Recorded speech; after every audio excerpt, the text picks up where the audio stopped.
আমরা এই মুহূর্তে দাঁড়িয়ে আছি মাহেশের জগন্নাথ ঘাটে। দেখুন জগন্নাথ ঘাটে আমাদের সাথে ঠিক কী হলো, দেখতে থাকুন। JM ফেরিঘাটের টিকিট 6 টাকা করে ভাড়া। আমি ছোটো কয়েন দিয়েছিলাম দুটো, 1 টাকা নেয়নি, বললো এটা পাল্টে দিন। কিন্তু রিষড়া ফেরিঘাটে কিন্তু বড় বড় করে পোস্টার দিয়ে লেখা রয়েছে যে এখান থেকে ছোটো কয়েন দেওয়া এবং নেওয়া দুটোই চলবে, না নিলে সেটা অপরাধ। আমি যখন ওনাকে বললাম আমার কাছে যদি ছোটো কয়েনের বদলে বড় কয়েন না থাকতো আপনি কী করতেন, আপনাকে তো আইনত এটা অপরাধ, বললো পুলিশ ডাকুন। তো আপনারাই দেখুন যে কী পরিস্থিতি চলছে ফেরি সার্ভিসগুলোতে। এটা কোন ঘাট?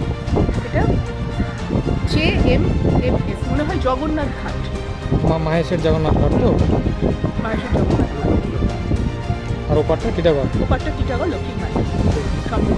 এই অন্যায়টা চলছে, 1 টাকা ওনারা নেবেন না, 6 টাকা করে ভাড়া, 10 টাকা আর 2 টাকা দুটো 1 টাকার কয়েন দিয়েছিলাম ছোটো কয়েন, উনি নেন দুটো দিলেন, আমাকে দুটো বড় কয়েন দিতে হলো, তারপরে উনি আমাকে টিকিটটা দিলেন।